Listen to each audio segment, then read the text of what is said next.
Welcome to long-form content of Tech Bytes and News. This is a compilation on latest news and articles featured on Hacker News. You can find the original links of articles in the description. Please like and subscribe to support future content. Hope you enjoy.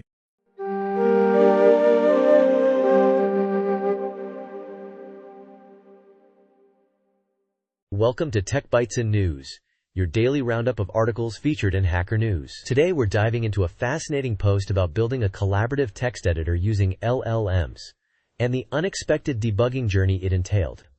The author, incredibly, built a working prototype in just a few hours, but deployment became a real challenge. Right. The article highlights the double-edged sword of AI assistance. It sounds like the initial development was a breeze, mostly handled by the LLM, but the deployment phase turned into a debugging nightmare. That's a common pitfall, isn't it? Absolutely. The author used Claude 3.5, and while it generated 80% of the code, the resulting application was riddled with issues. Hard-coded local host references, inconsistent API call methods, the usual suspects when you're not deeply familiar with the underlying tech. It's a cautionary tale. Exactly. The article emphasizes the importance of understanding the tools you're using. Relying solely on the LLM without grasping the fundamentals of Docker, for instance, led to hours of wasted effort. He even crashed his DigitalOcean droplet during the initial build attempt because he wasn't thinking about resource constraints. Ouch. Yeah, the deployment process is where things really went south. The author's initial prompt to build a Docker deployment configuration yielded a solution that didn't work out of the box. He struggled with environment variables, multiple Docker files, and ultimately had to fix many of the issues himself. It's a classic case of the LLM providing a solution, but not a complete understanding. Precisely. The author's experience underscores the need for verification and understanding, not just blind acceptance of AI-generated code. He kept chasing small fixes, getting lost in the weeds, instead of stepping back and assessing the bigger picture.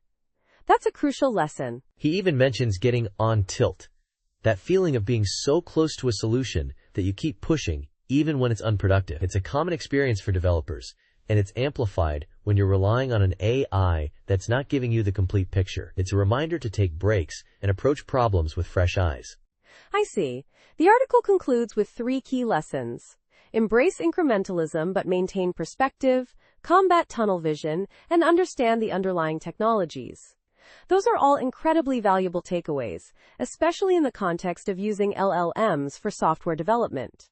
It's a must-read for anyone experimenting with AI-assisted coding. Indeed.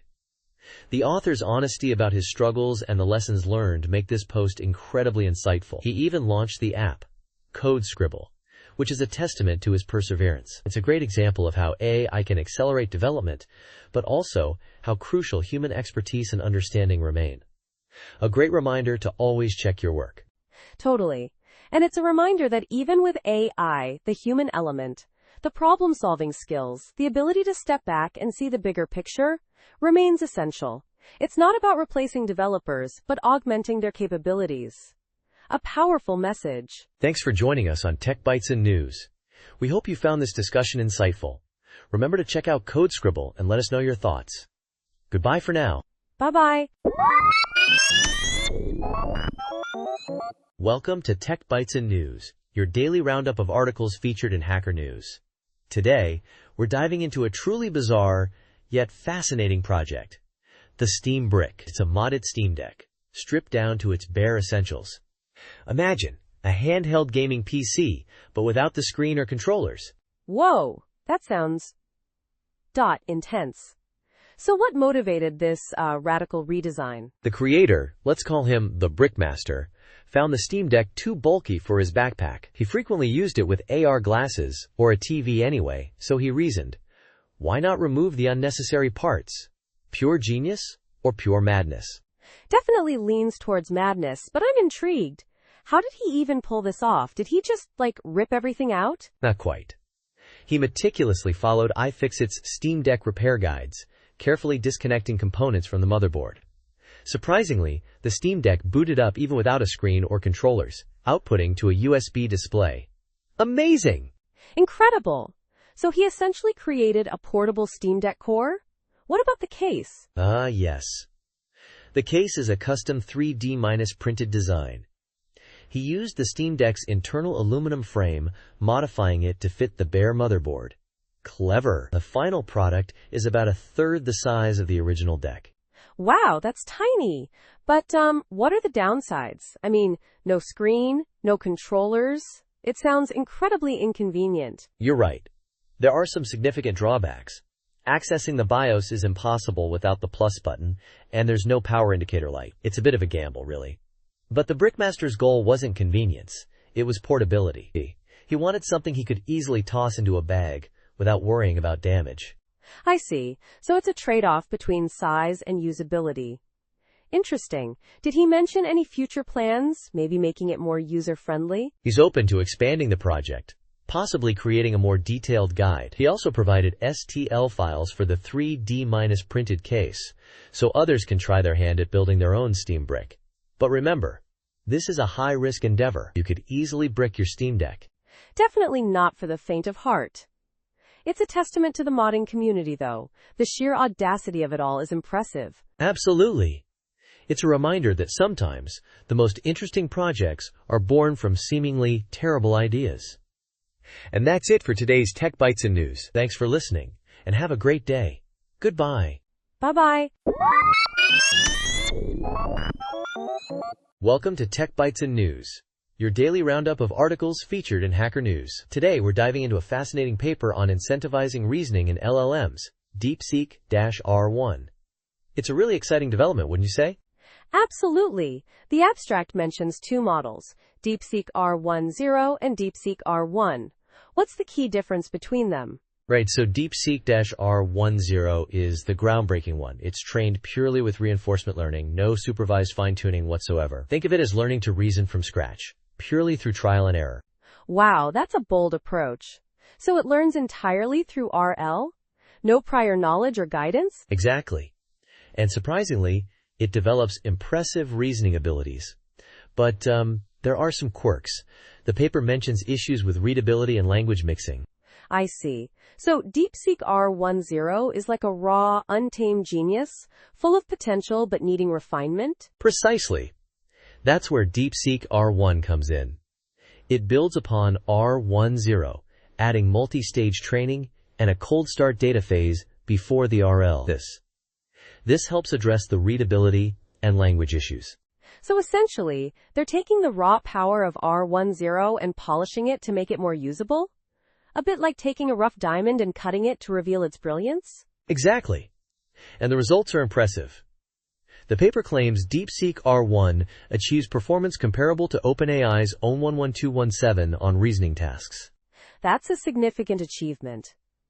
What about the open sourcing aspect? The abstract mentions releasing several models. Yes, they're open sourcing DeepSeek R10, DeepSeek R1, and 6 dense models of varying sizes, ranging from 1.5B to 70B parameters. They're based on QN and Llama architectures. This is huge for the research community. It's a fantastic contribution to the field. It is indeed. But I'm a little curious. While the results are impressive, how do they actually measure reasoning capability? What metrics are they using? The paper doesn't explicitly state that, does it? You're right to question that. The paper focuses heavily on the methodology and the results compared to OpenAI's model, but it's less explicit about the precise metrics used to evaluate reasoning. That's a point that could use further clarification. More detail on the evaluation methodology would strengthen the paper. Agreed.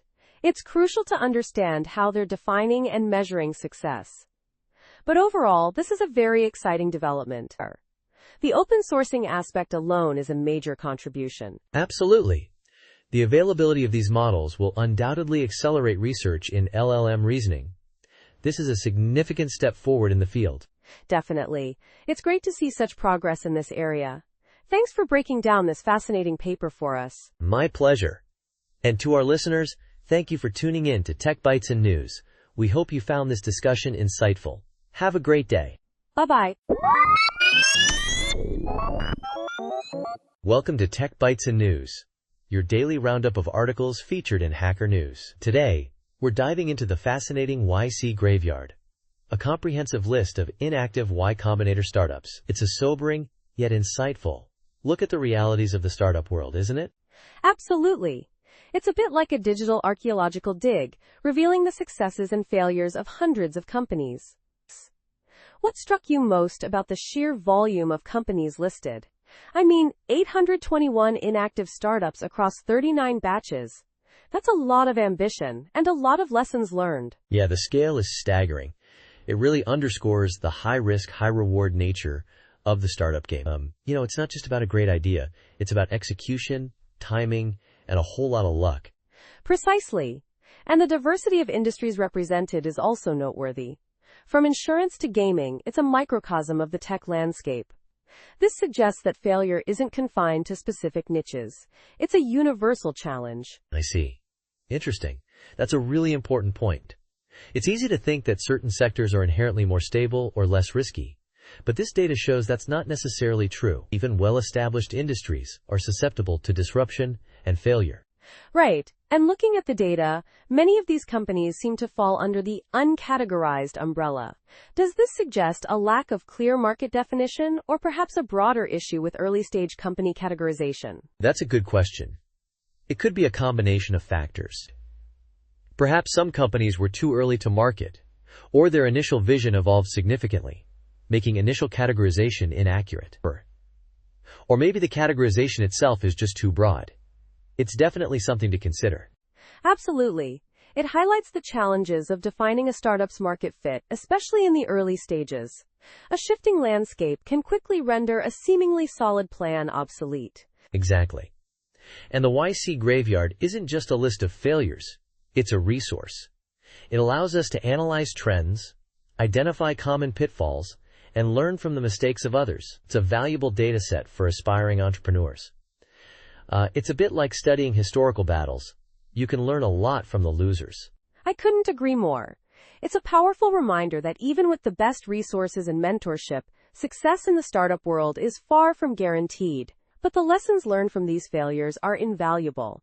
It's a testament to the iterative nature of innovation. It's a powerful reminder that failure is not the opposite of success. It's a stepping stone. Many entrepreneurs go on to launch successful ventures after initial setbacks. The YC graveyard is a reminder that persistence and learning from mistakes are crucial. Absolutely. It's a call to action, really. To learn from the past, to innovate boldly, and to embrace the inherent risks of entrepreneurship. Thank you for this insightful discussion. My pleasure. And to our listeners, thank you for tuning in to Tech Bytes and News. We hope you found this discussion as engaging as we did. Have a great day, and we'll catch you tomorrow with more tech news and analysis. Goodbye. Bye-bye. Welcome to Tech Bytes and News, your daily roundup of articles featured in Hacker News. Today we're diving deep into the exciting world of OpenRA, a free, open-source, real-time strategy game. 2 major updates have just dropped, packed with features and fixes. Let's start with the December release. Right. The December update, playtest 20,241,228, sounds significant. Saboteurs can now cloak while moving. That's a huge gameplay change, right? What else caught your eye? Absolutely. That's a major stealth buff. But it's not just about gameplay tweaks. They've also improved the map editor with a delete area button, a much-needed addition for precision map making. Plus, there are numerous bug fixes, addressing issues with Dune 2000 music detection, harvester orders, and even game window glitches on Windows 10. A very solid update, addressing stability and quality of life. I see. So a focus on stability and refining existing features. But the November update, playtest 20,241,116, seems to be a much larger leap forward, judging by the images and descriptions. Post-processing effects? That's amazing for a project like this. You're right. November's update is a massive overhaul. The post-processing effects are a game changer, adding a whole new level of visual fidelity. And the revamped map editor is a complete redesign, with draggable selections, actors, measurement tools, and even a play button for in-editor testing. It's a massive improvement for modders and map creators. The new map editor sounds incredible. But the Encyclopedia for Tiberian Dawn, isn't that a bit redundant given the existence of fan-made wikis? Maintaining an official one seems like a lot of work. That's a valid point. However, the official encyclopedia ensures consistency and accuracy, especially as the game evolves. Fan wikis can become outdated or inconsistent, so having a central, maintained resource is invaluable for players. Plus, it's a great community feature. It's a win-win. Okay, I get it. And the improved HOD art asset support for Tiberian Dawn HOD is also a big deal. Faster load times and better performance are always welcome. The fact that they're pulling assets from the Steam Ultimate Collection is also pretty slick. Exactly. They've really gone the extra mile with this release. The improvements to Red Alert and Dune 2000, including new missions and balance changes, are also noteworthy. And the fact that they're working towards supporting additional languages is fantastic for expanding the game's reach. It's clear a lot of work went into both updates. The community feedback channels, the forum, Discord, and GitHub are essential for continued improvement, right? They seem to be actively engaging with their player base. Absolutely. OpenRA is a shining example of a successful open-source project, thriving on community involvement and collaboration. These updates demonstrate their commitment to both bug fixing and adding significant new features. It's a fantastic project, and I highly recommend checking it out. Agreed. A great example of community-driven development. Thanks for joining us on Tech Bytes and News today. We hope you enjoyed this deep dive into the latest OpenRA updates. Thanks for listening, Commanders. Happy gaming, and we'll see you next time on Tech Bytes and News. Goodbye. Bye-bye. Welcome to Tech Bytes and News, your daily roundup of articles featured in Hacker News. Today we're diving into a truly incredible story of bravery and ingenuity during the fall of Saigon, the daring escape of Major Buang Lee and his family. It's a nail-biter. A stolen plane, a chaotic evacuation. This sounds intense. What was the situation like in South Vietnam at the time? Absolutely. It was April 29, 1975, the final day of South Vietnam. The North Vietnamese were closing in, and the country was descending into utter chaos. The Paris Peace Accords had failed, and the evacuation was already underway. But it was far from orderly. Think massive airlifts, overcrowded planes, people clinging to the landing gear. A desperate scramble for survival. Wow, so Major Buang Lee was in this maelstrom. What made him decide to take such a huge risk? He was stationed on Con Son Island, a former prison camp with a small airfield. When the North Vietnamese advanced, he knew he had to get his wife and 5 children to safety. He stole a tiny O-1 bird dog, a Cessna 170, and crammed his whole family into it. No flight plan, no radio, just sheer determination. It was a ridiculously overloaded plane, not designed for overwater flight, and he was heading towards the unknown. Unbelievable. So he just flew out to sea? What happened next? He spotted a group of helicopters and followed them, hoping they were heading towards friendly forces. It turned out to be the USS Midway, a massive aircraft carrier involved in Operation Frequent Wind, the evacuation of Saigon. But landing a tiny, overloaded Cessna on an aircraft carrier, that's a feat in itself. Absolutely, that's insane. What was the situation on the Midway like? I mean, they were already dealing with a massive evacuation. The Midway was already overflowing with refugees. Helicopters were landing and taking off constantly. The flight deck was a chaotic scene. The crew, though, were incredibly resourceful and well-trained.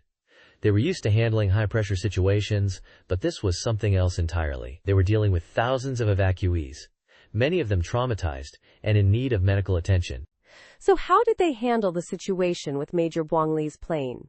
Did they even see it coming? Initially, they saw the tiny plane circling and tried to contact him by radio, but there was no response. He dropped notes. Eventually, one made it to the crew, explaining his situation and requesting help. The captain, Captain Chambers, faced a tough decision: order him to ditch, risking the lives of his family, or attempt a landing, which would require clearing a significant portion of the flight deck. A truly impossible situation. What did he decide? Against the advice of his superiors, Captain Chambers ordered the deck cleared.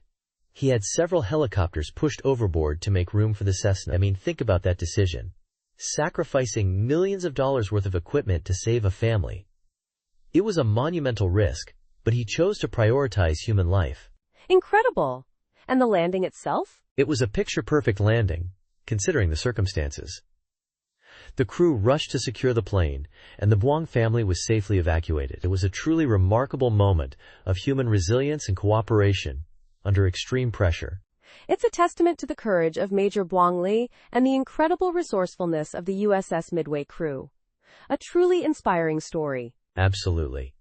And it's a story that deserves to be remembered. The Buang family eventually resettled in the United States, and the bird dog he flew that day is now in a museum, a fitting tribute to their incredible journey. Thanks for joining us on Tech Bytes and News. We hope you enjoyed this incredible story. Goodbye. Bye-bye. Welcome to Tech Bytes and News, your daily roundup of articles featured in Hacker News. Today, we're diving into the surprisingly simple world of Prolog, a logic programming language. It's a refreshing change from the usual suspects like Python or Java. I'm intrigued. Most programmers are familiar with imperative and object-oriented languages. How does Prolog differ? Exactly. Imperative languages focus on how to solve a problem, step-by-step instructions. Prolog, on the other hand, is declarative. It focuses on what the problem is, defining relationships rather than procedures. Think SQL. You specify the result, not the retrieval method. That's the core difference. So, it's more about describing the problem's logic than the steps to solve it? Precisely. Prolog uses facts, rules, and queries. Facts are inherently true statements. Rules define conditional relationships. If A, then B. Queries are questions the system answers, based on facts and rules. The article uses palindromes as a great example. Palindromes? Interesting choice. How does that work in Prolog? They define a reverse predicate to relate a list to its reversal. Then, a palindrome predicate simply checks if a list equals its reverse. It's incredibly concise. The power lies in the unification. A sophisticated form of pattern matching. Unification? That sounds complex. It's more elegant than it sounds. It allows Prolog to answer queries in multiple ways. You can ask for the reverse of a list, or you can ask what list reverses to a given list. The same code handles both. It's quite powerful. That's mind-blowing. The article also mentions an authorization system example.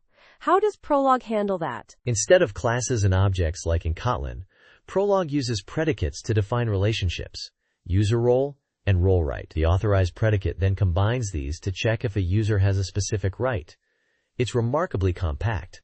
So, no classes, no methods, just relationships? Exactly. And that simplicity extends to handling time-based authorization. In Kotlin, you'd need major refactoring. In Prolog, you just add a timestamp to the authorized predicate and use constraint logic programming. It's incredibly adaptable.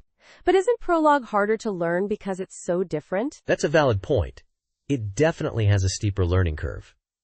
However, the article argues that Prolog's simplicity helps keep your system simple. It forces you to think relationally, which can lead to more elegant and maintainable solutions. It's a trade-off. So it's not necessarily the best choice for every project, but it has its strengths. Precisely. The article highlights that many factors influence language choice. Tooling, community support, team expertise. Prolog might not always win, but understanding its declarative approach offers a valuable new perspective. It's a tool worth exploring. I see. It sounds like a powerful tool for the right kind of problem. Absolutely. And if you're interested in learning more, the article provides some excellent resources, books, online tutorials, and even a subreddit. Thanks for joining us on Tech Bytes and News. Goodbye, and happy coding. Bye-bye. Welcome to Tech Bytes and News, your daily roundup of articles featured in Hacker News. Today we're diving deep into a fascinating paper showcasing surprisingly effective mathematical reasoning in a 7B parameter model trained with a mere 8,000 examples. It's all about leveraging reinforcement learning in a remarkably efficient way. Wow, 8,000 examples? That's incredibly low compared to other models. What's the secret sauce here? Precisely. The key is their surprisingly simple reinforcement learning approach, inspired by DeepSeek R1, but using PPO instead of GRPO. They bypass the complexities of reward models and SFT, focusing on a straightforward reward function based on answer correctness and format. Think of it as a very focused, efficient training regime. So just a simple reward system. +1 for a correct answer in the right format, minus 0.5 for an incorrect answer, and -1 for no answer. That's it? It seems almost too simple to be true. I'm a little skeptical. I understand your skepticism. But the results are compelling. They achieved 33.3% accuracy on AMI, 62.5% on AMC, and 77.2% on the math dataset, comparable to models using 50 times more data. They even observed the emergence of self-reflection in the model's responses, a phenomenon also seen in larger models. Self-reflection in a 7B model trained on just 8K examples? That's mind-blowing. Can you elaborate on what that means in this context? Sure. It means the model started showing evidence of checking its own work and reasoning process, almost like a human would. They illustrate this with an example in the blog post. A screenshot showing the model's step-by-step reasoning and self-correction. It's a clear indication of emergent behavior. Fascinating. So they experimented with two approaches.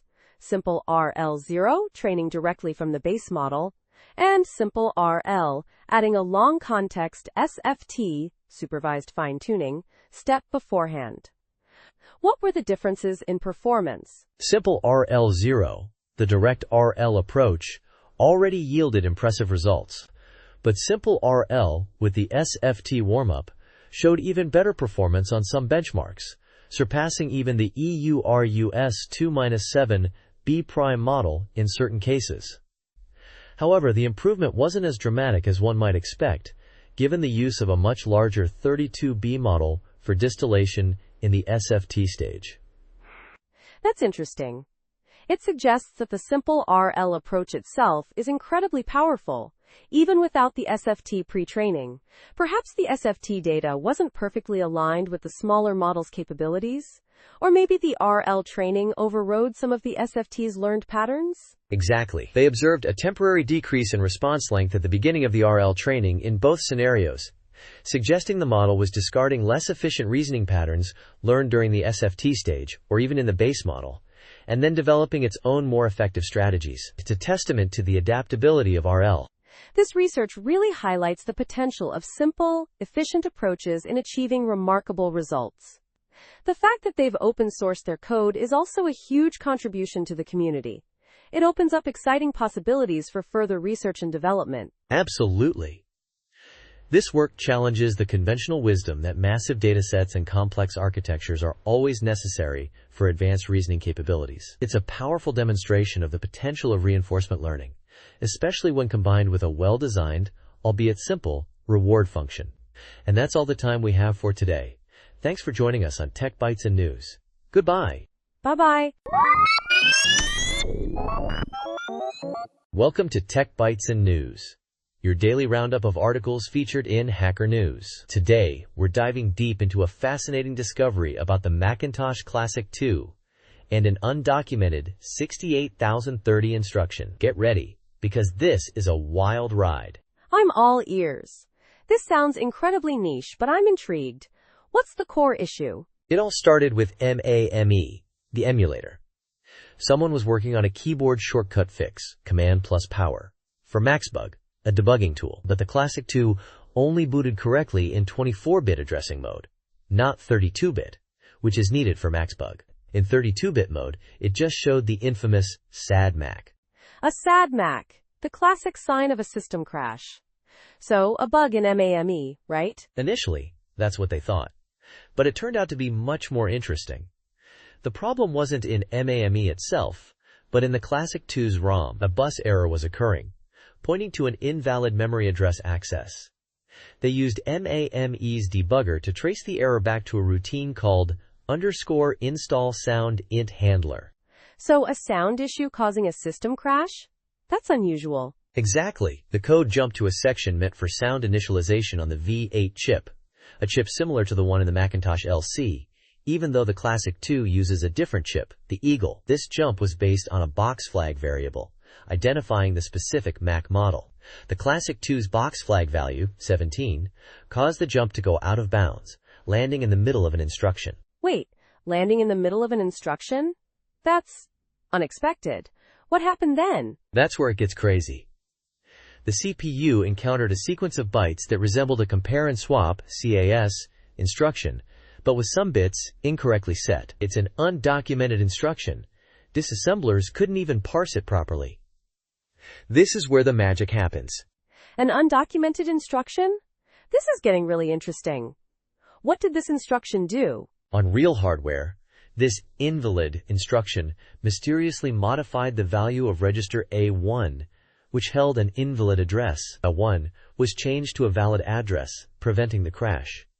But in MAME's emulation, A1 remained unchanged, leading to the sad Mac. So the undocumented instruction was fixing the bug? That's mind-blowing. Precisely. It seems the 68030's behavior with this undocumented instruction masked a ROM bug that would have otherwise caused a system crash. It's a completely accidental fix. Wow. So how did they prove this? Did they, dissect a Classic II? They did. They got a 34-year-old Classic II, repaired it, which involved some serious capacitor replacement and a bit of a short-circuit scare, and created custom ROMs. One ROM replaced the crashing instruction with a jump to display the value of A1. Another replaced the undocumented instruction with the same jump, and a third replaced it with NOPs. And the results? I'm on the edge of my seat. Custom ROM1 confirmed the code path. Custom ROM2 showed the same invalid A1 value as in MAME, proving the out-of-bounds jump. And Custom ROM3? A sad Mac. Just like in MAME. The undocumented instruction was the only thing preventing the crash. Incredible! So what's the takeaway here? Besides the fact that 34-year-old Macs need serious TLC? Emulators can reveal hidden hardware quirks. Bugs can hide in plain sight.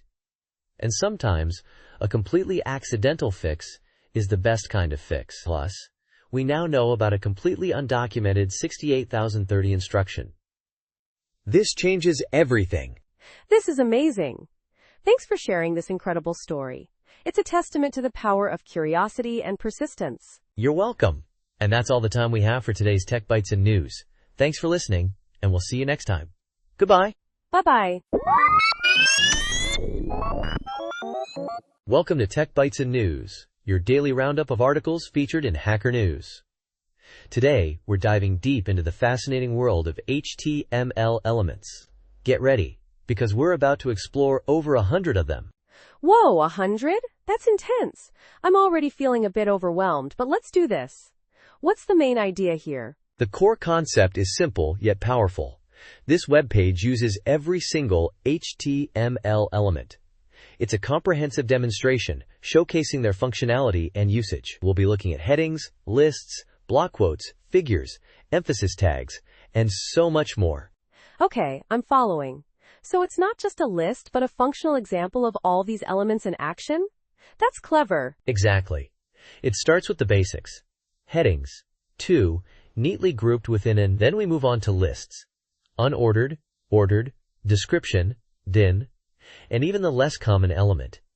It's a structured journey through the HTML element landscape. And what about those other elements? You mentioned emphasis tags. How are those handled? Ah, yes, the fun part.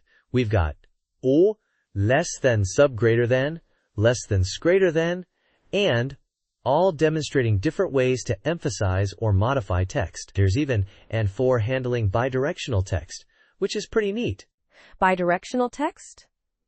I think I need a little more explanation on that one. What exactly does that mean? Sure. Isolates text that might flow in a different direction, like right-to-left languages, while forces a specific direction. It's crucial for proper display in multilingual contexts. I see. Interesting. So it's not just about visual presentation, it's about handling complex text layouts correctly. What about other elements? Are there any less common ones that stand out? Absolutely. We have elements like and for embedding media with captions, for horizontal rules, for citations, for keyboard input, for variables, for sample output, and for generic inline containers. There's even a, which allows the browser to insert line breaks for better text wrapping. Wow, that's a lot to take in. It seems like there's an element for almost every conceivable situation. But what about the structural elements? How are those represented? Good point. The page uses the, and to structure the content. The contains metadata like the, and It's a complete, well-structured HTML document. And what about tables and forms? Are those included? Yes. The page includes a table to summarize some elements, and it even has a modal dialog implemented using only HTML, demonstrating interactive elements beyond forms. It's a truly comprehensive resource. This is amazing. It's like a complete HTML encyclopedia, all in one place. I'm impressed by the thoroughness and the clever way it's presented. It's a fantastic learning resource. I agree. It's a testament to the power and versatility of HTML. It's not just about displaying text. It's about structuring, organizing, and interacting with information in a multitude of ways. And that's a wrap for today's episode of Tech Bytes and News. Thanks for joining us. Bye-bye. Welcome to Tech Bytes and News, your daily roundup of articles featured in Hacker News. Today, we're diving deep into Apache Iceberg, a game changer in the world of big data analytics. It's an open table format, designed for massive analytic datasets. Think of it as the ultimate upgrade for your data lakehouse. Wow, sounds exciting. So what makes Apache Iceberg so special? Is it just another file format, or is there more to it? Oh, it's way more than just another file format. It's a complete paradigm shift. It brings the reliability and simplicity of traditional SQL tables to the world of big data. Imagine using familiar SQL commands to manage petabytes of data. That's the power of Iceberg. I see. So multiple engines can access the same table concurrently? That's a huge advantage for collaborative data analysis, right? No more data silos. Exactly. Spark, Trino, Flink, Presto, Hive, Impala, they all play nicely together with Iceberg. It's truly multi-engine compatible. This eliminates the headaches of data inconsistency and version conflicts. It's a massive leap forward in data management. That's impressive. But what about schema evolution? That's always been a nightmare with traditional big data solutions. Adding or changing columns often requires a complete table rewrite, right? Right. A total pain. But with Iceberg, schema evolution is seamless. Adding a column? No problem. Renaming or reordering columns? Iceberg handles it without rewriting the entire table. It's incredibly efficient and avoids the dreaded zombie data issues. Amazing! So, no more downtime for schema changes? That's a huge win for agility and operational efficiency. Absolutely. And it gets even better. Iceberg handles partitioning automatically. It's called hidden partitioning, and it's brilliant. It optimizes query performance by intelligently skipping unnecessary partitions and files. No more manual tweaking or error-prone partition management. I'm still trying to wrap my head around the hidden partitioning. Is it truly automatic? What if my data changes significantly or my query patterns shift? It's fully automatic, and it adapts dynamically. As your data grows or your queries evolve, Iceberg automatically adjusts the table layout for optimal performance. It's self-optimizing, which is a huge time saver. Okay, I'm sold on the efficiency aspects. But what about data reliability? What if something goes wrong? Can I roll back to a previous state? Iceberg has you covered there too. It supports time travel and rollback. You can easily reproduce queries using specific table snapshots, or quickly revert to a previous state if something goes wrong. It's like having a powerful undo button for your entire data lake. That's incredible. And what about data compaction? I've always struggled with managing large data files. Iceberg offers out-of-the-box data compaction with various rewrite strategies like bin packing and sorting. This optimizes file layout and size, leading to faster query performance and reduced storage costs. It's all about efficiency and scalability. This is truly revolutionary. It seems like Apache Iceberg addresses all the major pain points of big data analytics. It's a must-have for any serious data warehouse or lakehouse project. Precisely. And it's open source, so it's free to use and contribute to. The community is incredibly active and supportive, with resources like Slack, mailing lists, and a vibrant GitHub repository. Plus, there's a growing ecosystem of vendors offering support and integrations. So if you're working with big data, you really need to check out Apache Iceberg. It's the future of data analytics. I completely agree. Thanks for this insightful overview. I'm definitely going to explore Iceberg further. You're welcome. And that's all the time we have for today's Tech Bytes and News. Thanks for listening, and we'll see you next time. Goodbye. Bye-bye. Welcome to Tech Bytes and News, your daily roundup of articles featured in Hacker News. Today, we're diving into the whirlwind of recent AI advancements, specifically focusing on the emergence of R1 and its implications. It's been a wild ride, hasn't it? Absolutely. The pace of development is insane. 1 minute we're hearing about O1, then O3, and now R1 appears seemingly out of nowhere. It's enough to make your head spin, especially with the lack of an O2. Exactly. The blog post we're discussing provides a fantastic timeline. We started with O1 preview in September 24, followed by the full O1 and O1 Pro in December. Then, boom, O3 arrives, supposedly achieving AGI level performance on the ARC AGI benchmark. AGI. That's a huge claim. And then DeepSeek enters the scene with V3, their base LLM, followed quickly by R1, which surprisingly matches On1's performance but is open source. That's the real kicker. R1, a seemingly simple model, achieves comparable results to R1 at a fraction of the cost, about 30 times cheaper, and the speed of replication is astonishing. Hong Kong University replicated R1's results almost immediately, and Hugging Face quickly released their open R1 version. So what's the key difference between these models? I'm still a bit hazy on the distinction between LLMs, reasoning models, and agents. Right. LLMs like DeepSeek V3 are base models. They generate text. Reasoning models like O1, O3, and R1 are fine-tuned to think before responding, going beyond simple token generation. Agents, however, are a whole different beast. They're systems of AIs, combining models with software, and sometimes hardware, to autonomously interact with the world. I see. So reasoning is the current bottleneck. Makes sense, given the complexity of tasks agents need to perform. Precisely. And that's where R1's low cost becomes incredibly significant. Agents run for extended periods, so cost is a major factor. R1's affordability opens up a whole new world of possibilities for agent development. The blog post also mentions that R1 validated some predictions about R1's inner workings. What does that mean for the future of OpenAI's models? It suggests that OpenAI's scaling approach with O1 and O3 is based on simple, basic reinforcement learning, using chain-of-thought prompting. R1's open-source nature allows the community to build upon this knowledge, accelerating innovation. Interesting. The article also discusses several scaling laws, including inference time scaling laws, downsizing models, and the role of reinforcement learning. Seems like the old pre-training scaling laws are no longer the dominant factor. You're right. It seems the focus has shifted. The longer a reasoning model thinks, the better it performs. And surprisingly, smaller models, due to faster computation, can often outperform larger ones. Reinforcement learning, particularly GRPO, plays a crucial role in training these models to effectively use chain of thought. And model distillation. The blog post suggests that a student model can even surpass its teacher model through distillation. That's quite remarkable. It is. It suggests a potential cycle of continuous improvement, where larger models are trained and then distilled into smaller, more efficient versions. This could lead to exponential growth in AI capabilities. The geopolitical implications are also fascinating.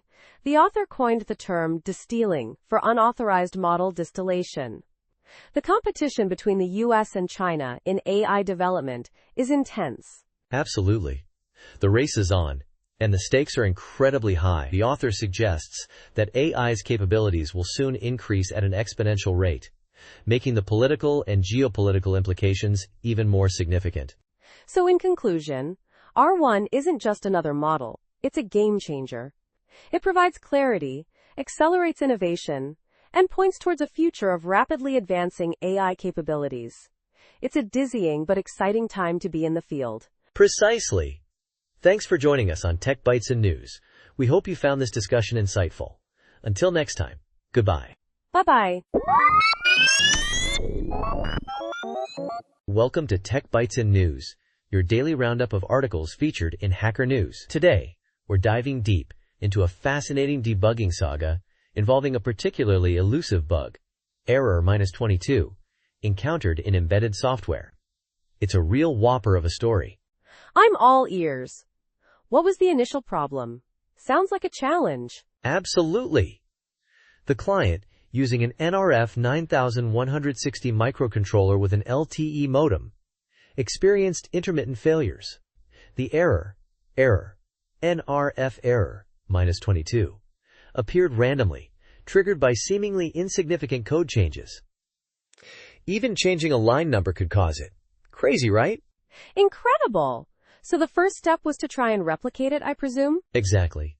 The client had a branch exhibiting the issue, but the randomness made it tough. Initial suspects were a compiler bug or undefined behavior, UB, in the code. Given the use of Rust, UEB seemed less likely. But we still had to check the unsafe blocks and the C code interfacing with the proprietary modem. Ah, the dreaded unsafe code. Always a fun time. So what about the modem itself? How did that factor in? The modem is the real mystery here. It's a dual-core chip. One core for user code, the other for the proprietary modem firmware, inaccessible for debugging. Communication happens via a proprietary library, libmodem, a precompiled binary blob. The error, -22, originated from the NRF_send function in this library. A black box within a black box. So what did the error code actually mean? That's where things get interesting.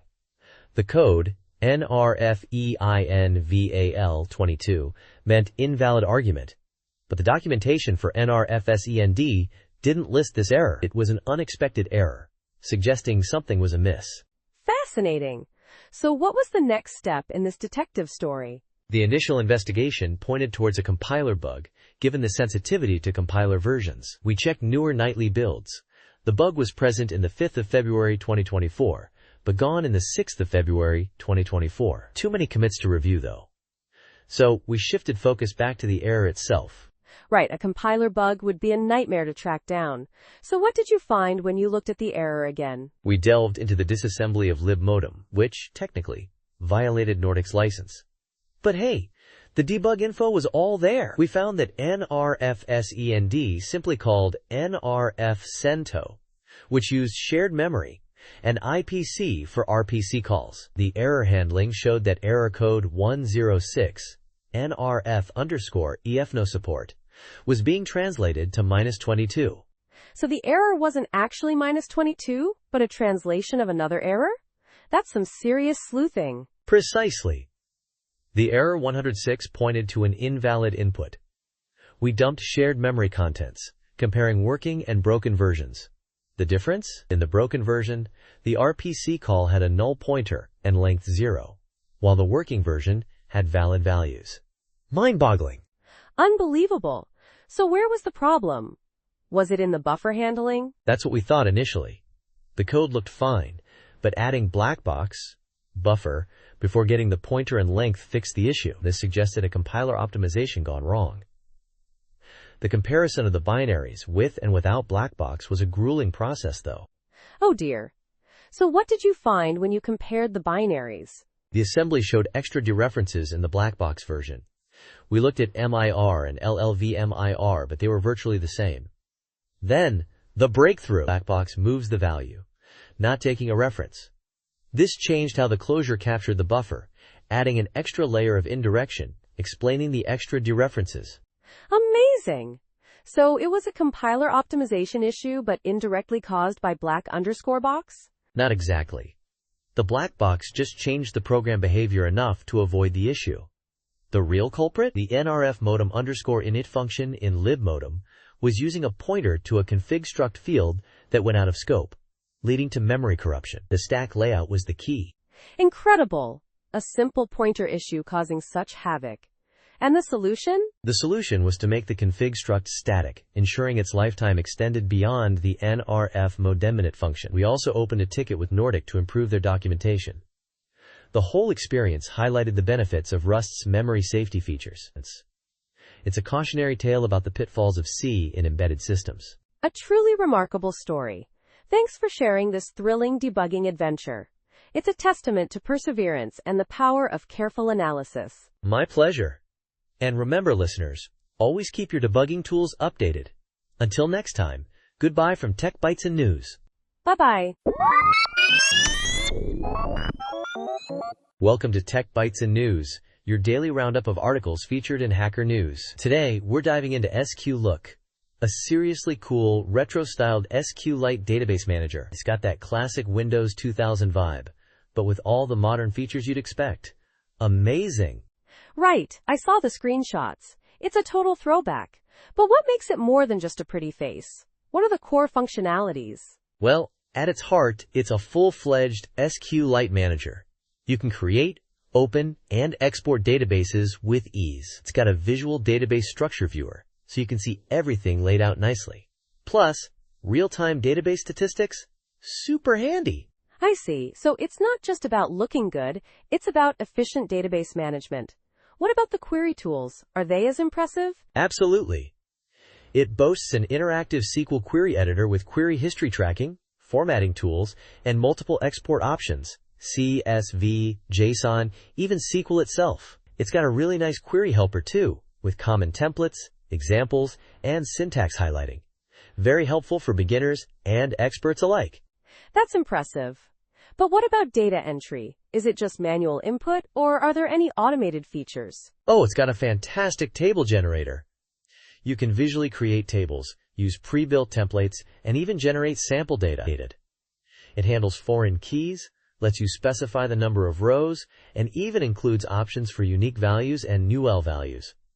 It's like magic. Wait, did you say NULL values? That's a bit unusual for a data generator, isn't it? Why include the option for NULLs?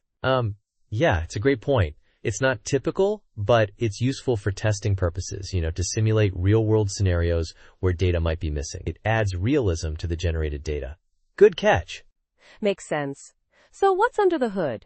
What technologies power this retro marvel? It's built with HTML5, CSS3, JavaScript, and of course, SQL.js, which is what allows it to handle SQLite databases directly in the browser. It's all open source, licensed under the MIT license.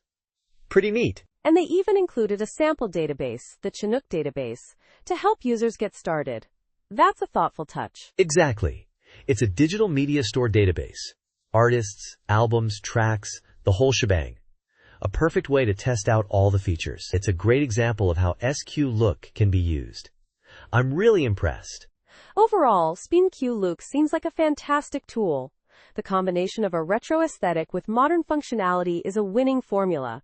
It's definitely worth checking out. Absolutely. It's a fun and powerful tool for anyone working with SQLite databases. Thanks for joining us on Tech Bytes and News. We hope you enjoyed this deep dive into SQLook. Have a great day, everyone. Bye-bye. Welcome to Tech Bytes and News, your daily roundup of articles featured in Hacker News. Today we're diving deep into the Graphics Codex, a truly remarkable resource for anyone interested in 3D computer graphics. It's not just a book, it's a living, breathing compendium of knowledge. Isn't that exciting? Absolutely. I've heard whispers, but what exactly makes this codex so special? Well, it's packed with over 400 cross-referenced equations and diagrams, covering everything from ray tracing to the intricacies of physically based shading. Think of it as a comprehensive encyclopedia, but specifically tailored for graphics programming. 400 entries? That's impressive. What kind of topics are we talking about? Is it just theory, or does it get into practical application? Oh, it's definitely hands-on. It includes 14 chapters on physically based shading and rendering, plus multi-platform programming projects. We're talking DirectX, OpenGL, Unity, Mitsuba, the works. It even links to external API documentation, making it incredibly convenient. That's amazing. So it's not just a theoretical deep dive, but a practical guide as well? I'm particularly interested in the physically based rendering aspects. How deep does it go there? Very deep. It covers the rendering equation, various BSDFs, even delves into the Fresnel equations. They've even included sample chapters online, including one on a model of light, ray triangle intersection, and the Fresnel coefficient. You can download those PDFs for a taste. I see. And what about the updates? I'm always wary of resources that become outdated quickly in this field. That's a great point. That's where the Codex truly shines. It receives free monthly updates with new content and features. It's a living document, always adapting to the latest advancements in the field. Think of it as a subscription, but you only pay once. That's brilliant. It sounds like a game changer for students and professionals alike. I'm curious, though, how does it compare to existing textbooks? Well, according to Peter Shirley, co-author of Fundamentals of Computer Graphics, it's not just a replacement or a supplement, but something entirely new. He calls it the best scholarly information he's ever purchased, dollar for dollar. High praise indeed. Wow, that's a strong endorsement. So it's essentially a comprehensive, constantly updated, and highly practical resource for anyone serious about 3D graphics. I'm sold! Exactly. And it's not just limited to core rendering concepts. It also covers things like CSS selectors, configuring web servers, even the human photoreceptor frequency response. A truly interdisciplinary approach. It's a must-have for any serious graphics programmer. I completely agree. This sounds like an invaluable resource. Thanks for bringing this to our attention. My pleasure. And that's all the time we have for today's Tech Bytes and News. Thanks for tuning in, and we'll see you next time. Goodbye. Bye-bye. Welcome to Tech Bytes and News, your daily roundup of articles featured in Hacker News. Today, we're diving into a LinkedIn post by Pranay Pratik, co-founder of Signaz, about their open-source observability platform and their search for back-end engineers. It's a pretty exciting opportunity, wouldn't you say? Absolutely. Observability is a hot topic right now, and open-source contributions are incredibly valuable. What are the key requirements for this role, as outlined in the post? Well, they're looking for someone with 3 to 6 years of back-end engineering experience, ideally in Go. A strong understanding of the observability domain is a must, and past contributions to open-source projects are a big plus. They even mention a preference for candidates who have founder experience in the B2B or dev tools space. Pretty specific, huh? I see. Interesting. So it's not just about technical skills. They're also looking for someone who understands the open source ecosystem and has entrepreneurial drive. That makes sense given Signaz's open source nature.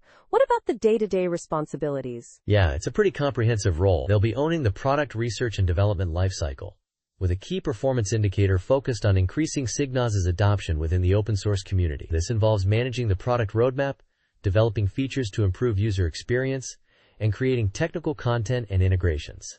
It's a pretty hands-on role, working closely with the founding team. That sounds intense, but also incredibly rewarding. It seems like they're looking for someone who can wear many hats, a true full-stack engineer but focused on the back end and the open source community. I wonder if the salary is competitive given the demands. That's a great point. The post doesn't explicitly state the salary, which is a bit unusual for a senior-level position like this. However, given the emphasis on experience and the competitive nature of the observability market, I'd expect it to be quite attractive. Perhaps they're prioritizing cultural fit and passion over a purely numbers-driven approach. That's possible. Many companies are shifting towards valuing cultural fit and passion alongside technical skills.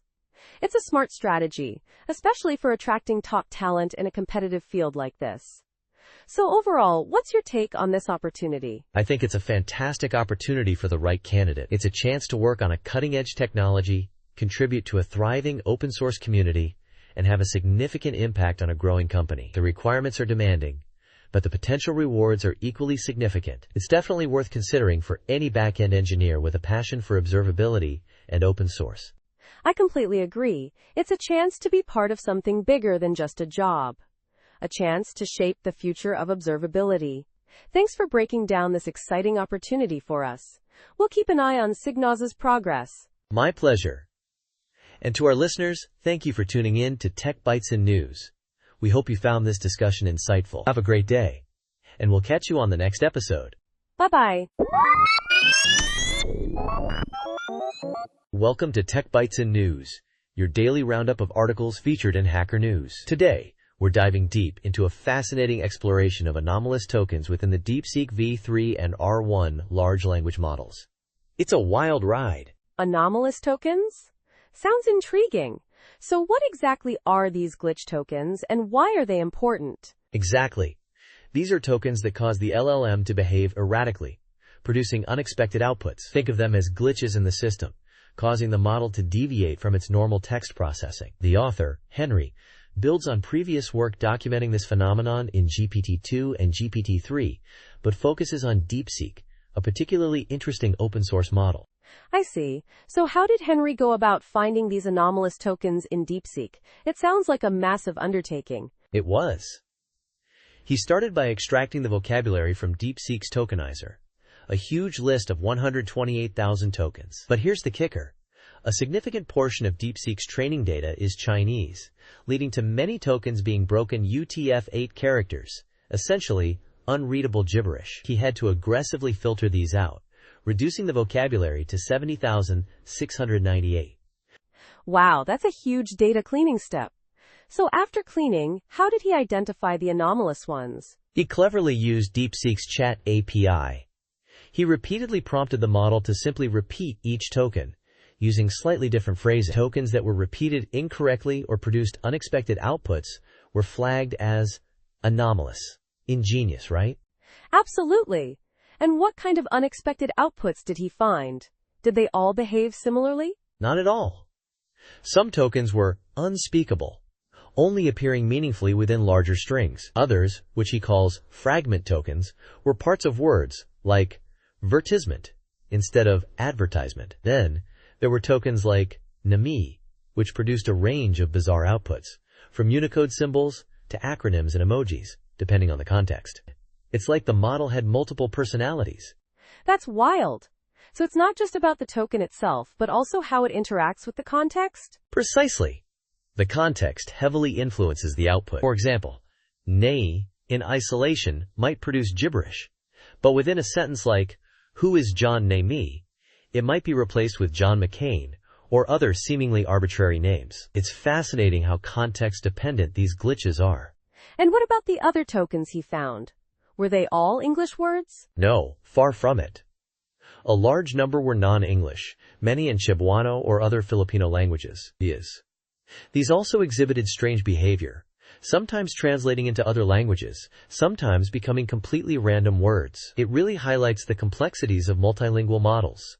So what are the implications of these findings? Is this just a curiosity, or does it have broader significance? It's definitely more than just a curiosity. Understanding these anomalous tokens helps us understand the inner workings of LLMs, their limitations, and potential vulnerabilities. It also opens up avenues for further research into model robustness and the nature of emergent behavior in these complex systems. It's a whole new frontier. I agree. It's a fascinating glimpse into the black box of LLMs. This research seems to suggest that the training data and the way the model processes it have a profound impact on its behavior. It's almost like uncovering hidden pathways in the model's mind. Exactly. And the author even points out the potential for further investigation into the Chinese tokens he filtered out, suggesting there's even more to uncover. It's a rich area for future research. This is just the beginning, I think. Definitely. Thanks for breaking down this complex topic for us. It's been a truly insightful discussion. My pleasure. And thank you to our listeners for joining us on Tech Bytes and News. We hope you found this exploration of anomalous tokens as captivating as we did. Until next time. Goodbye. Bye-bye. Welcome to Tech Bytes and News, your daily roundup of articles featured in Hacker News. Today, we're diving into a fascinating discovery about bacteria and polymers. It's all about how bacteria create these incredible, cable-like structures within polymer solutions. Like, mucus. It's pretty wild. Whoa, bacteria building cables? That sounds unexpected. What's the mechanism behind this? So researchers at Caltech and Princeton found that when bacteria, like E. coli, grow in a polymer solution, think mucus in the lungs, they don't just swim around independently. Instead, they form these long, cable-like structures. These cables intertwine, creating a kind of living gel. It's like a living jello. Amazing, right? A living jello. That's a great analogy. But why do they do this? Is it a deliberate strategy? That's the million-dollar question. The researchers aren't entirely sure yet. One theory is that it's a defense mechanism. By clumping together, the bacteria become larger and harder for the immune system to eliminate. But there's another possibility. Oh? What's the other possibility? It could actually be detrimental to the bacteria. See, mucus isn't static. It's constantly moving, especially in the lungs. So, being clumped together in these cables might actually make it easier for the body to expel them. It's a bit of a paradox, isn't it? It is! So it's a bit of a mystery still. But this discovery has implications beyond just cystic fibrosis, right? Absolutely. This research is relevant to understanding biofilms, those sticky bacterial communities you find everywhere, from river rocks to dental plaque. The same principles of polymer interaction seem to apply. Understanding how these cables form could be key to developing new ways to fight infections and control biofilms. That's huge. So the physics of how these cables form is also significant? Yes. The researchers found that the pressure from the surrounding polymers forces the cells together. It's a depletion interaction, a concept from polymer physics. They even created a model that can predict when these cables will form. It's a beautiful example of how principles from seemingly unrelated fields can illuminate biological processes. This is incredibly interdisciplinary. It bridges chemical engineering, bioengineering, biophysics, and even polymer physics. It's truly remarkable how this research connects so many different areas. I'm curious, what kind of polymers are we talking about here? Are they all organic? Good question. The initial studies used mucus, which is an organic polymer, but they also saw the same cable formation with synthetic polymers, suggesting that the underlying mechanism is quite general. It's not specific to a particular type of polymer. That's fascinating.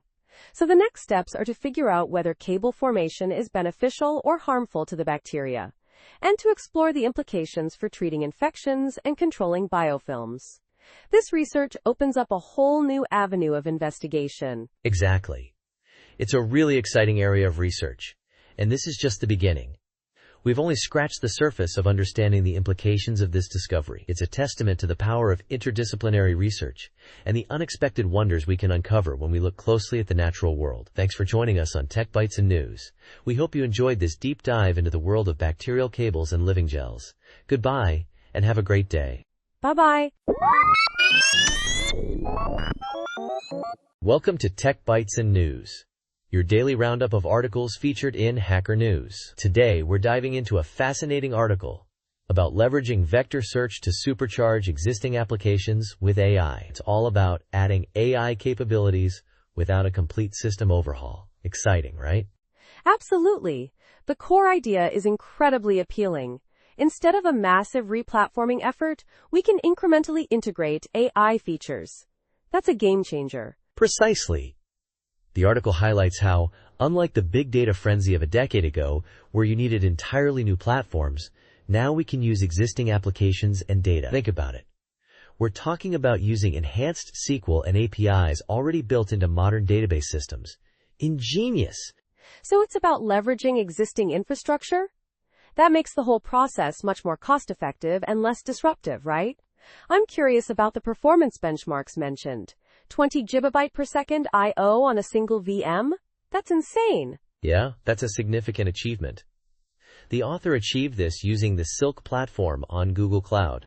They pushed the limits of raw block I/O, but the real kicker is the subsequent tests with more complex workloads using Postgres 17 and the PG vector extension. They ran a highly concurrent OLTP vector query and batch job stress test, a real-world scenario. I see. And the results? Did it hold up under pressure? The article focuses on a specific use case, building a recommendation engine. They used a HammerDB TPCC schema, adding a customer_fingerprints table with cat image embeddings. Clever use of cat images, but the principle applies to any kind of data with embeddings. So they're using cat images as a proxy for customer similarity? That's a bit unusual, but I get it. It's a fun way to illustrate the concept. Exactly. It's a clear, relatable example. The key is that they're using vector similarity search within SQL queries to recommend products based on similar-looking cats' purchase history. This is all done with a single SQL query, seamlessly integrating AI into the existing application logic. That's impressive. But how about scalability?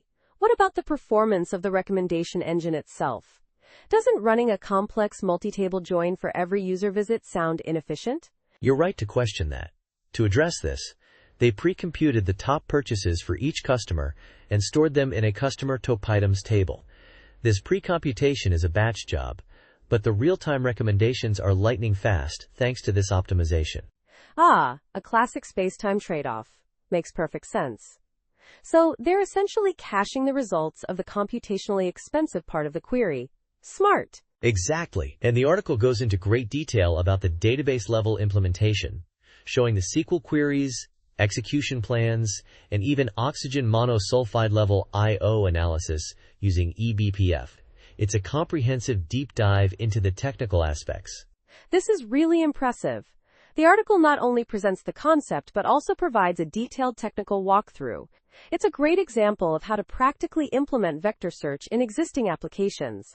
I'm particularly interested in the discussion of the HNSW index and its performance characteristics under heavy load. Absolutely. The author's attention to detail, from the database schema design to the oxygen monosulfide level I/O analysis, is remarkable. It's a fantastic resource for anyone looking to integrate vector search into their own applications. And remember, they're promising a follow-up article detailing concurrent workload performance on the Silk platform. I can't wait. Me neither. This has been a fantastic discussion. It's clear that vector search is a powerful tool for enhancing existing applications with AI capabilities.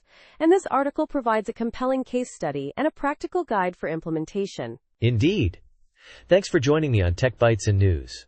We hope you found this discussion insightful and informative. Until next time, goodbye. Bye-bye.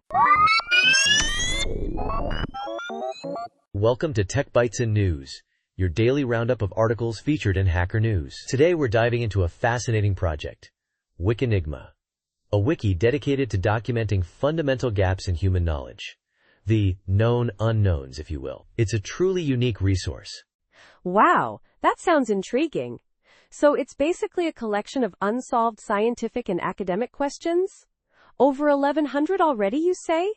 That's a huge undertaking. Exactly. It's not just a list, though. It's a collaborative effort, allowing registered users to contribute and edit articles. Think of it as a crowdsourced exploration of the boundaries of human understanding. It's all about fostering curiosity and driving research. I see. So it's like a giant, ever-expanding to-do list for science? But what's the point? Why is this important? Well, the site highlights the importance of acknowledging what we don't know. They quote some heavy hitters, like Confucius, Feynman, and Whitehead, all emphasizing the crucial role of embracing ignorance in the pursuit of knowledge. It's a powerful reminder that the unknown is the engine of scientific progress. Right, the known unknowns. I get it. It's a bit meta, isn't it? A website dedicated to highlighting the limits of knowledge. But isn't that a bit depressing? Not at all. It's actually quite inspiring. It reframes not knowing as an opportunity, a challenge. The site even includes a quote, "If we knew what we were doing, it wouldn't be called research, would it?" It's a celebration of the scientific process.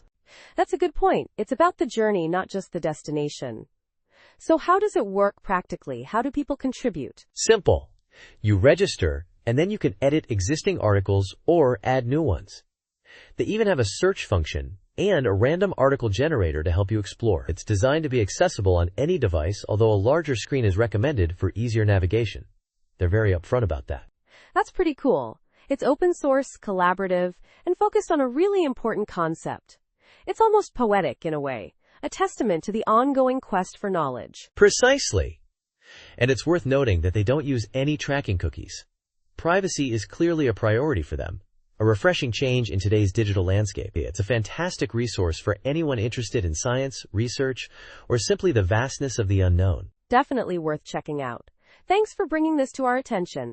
It's a great example of how collaborative projects can contribute to a deeper understanding of the world around us. My pleasure. And that's all the time we have for today's Tech Bytes and News. Thanks for listening, and we'll catch you next time. Goodbye. Bye-bye. Welcome to Tech Bytes and News, your daily roundup of articles featured in Hacker News. Today, we're diving deep into the fascinating world of polyhedral compilation. It's a powerful technique, for optimizing programs, especially those with lots of nested loops and arrays. Right. I've heard whispers about it, but I'm eager to get the full picture. What's the core idea behind polyhedral compilation? Essentially, it uses mathematical representations, parametric polyhedra, and Presburger relations to model program behavior. Think of it as a supercharged way to analyze and optimize code symbolically, before it even runs. Symbolically? That sounds abstract. Could you elaborate? Sure. Instead of looking at individual loop iterations, Polyhedral compilation works with the entire set of iterations at once. It's like having a bird's-eye view of the whole program's execution. This allows for optimizations that are impossible with traditional methods. So it's not just about speeding things up, but also about understanding the program's structure in a more fundamental way? Exactly. And that understanding leads to a wide range of optimizations. We're talking automatic parallelization, improved data locality, better memory management, even code generation for specialized hardware. It's incredibly versatile. Wow, that's a broad spectrum of applications. But how does this polyhedral approach actually work? What are the key algorithms or tools involved? Well, the foundation is built on some really seminal work, going all the way back to Karp, Miller, and Winograd's work on uniform recurrence equations in 1967. Then, you have Fautrier's contributions on array expansion and data flow analysis. And of course, the development of tools like PIP, Polylib, and Omega were crucial breakthroughs. So it's a field with a rich history. And what about more recent developments? Are there any modern tools or techniques that are particularly exciting? Absolutely.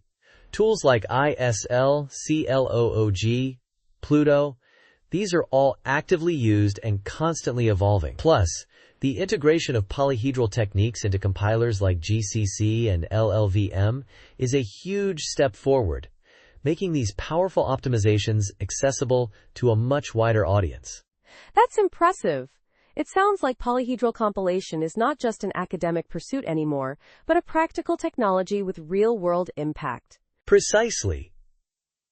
The annual Impact Workshop and the Polyhedral School are testaments to the vibrant and growing community around this technology. It's a field that's constantly pushing boundaries, exploring new applications, and refining existing techniques. I see. So to summarize, polyhedral compilation offers a powerful symbolic approach to program optimization, leveraging mathematical models to achieve significant performance gains across a wide range of applications. It's a field with a rich history and a bright future. You got it. And it's a field that's only going to become more important as we continue to push the limits of computing performance. Thanks for joining us on Tech Bytes and News. We hope you enjoyed this deep dive into the world of polyhedral compilation. Goodbye. Bye-bye. Welcome to Tech Bytes and News, your daily roundup of articles featured in Hacker News. Today, we're diving into a fascinating article arguing against the use of query builders in favor of writing SQL directly. It's a surprisingly effective approach, and we'll explore why. Intriguing, right? Absolutely. I've always been a fan of abstraction, but this sounds like a compelling counterpoint. What's the core argument? The author contends that query builders, while seemingly convenient, often introduce unnecessary complexity and potential bugs. They argue that writing SQL directly offers greater clarity, maintainability, and testability. It's a bold claim, but the examples are pretty convincing. So they're suggesting we skip the abstraction layer entirely? That seems radical. What kind of scenarios does the article use to illustrate this? The article starts with a common API scenario, filtering users based on various criteria like ID, username, and age range. A typical approach would involve a query builder with lots of if statements to conditionally add clauses. But the author shows how this quickly becomes unwieldy, especially when dealing with optional fields. The code gets messy fast. I see. So how does the direct SQL approach solve this? Instead of building the query piecemeal, the author constructs a single SQL query that elegantly handles optional parameters using IS-NUL checks. It's incredibly concise and readable. For example, instead of multiple if statements, they use a single where clause with conditions like $2 is null, OR username equals $2. This handles NULL values gracefully. That's clever. It leverages the database's capabilities directly. Does the article cover other examples? Absolutely.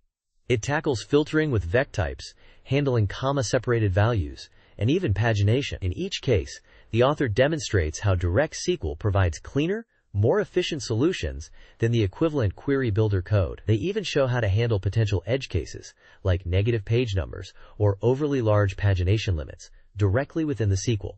That's impressive. I'm particularly interested in the pagination example. How does it avoid the need for extensive validation in Rust? The author uses conditional limit and offset clauses within the SQL itself. This allows for default values and range checks directly in the database.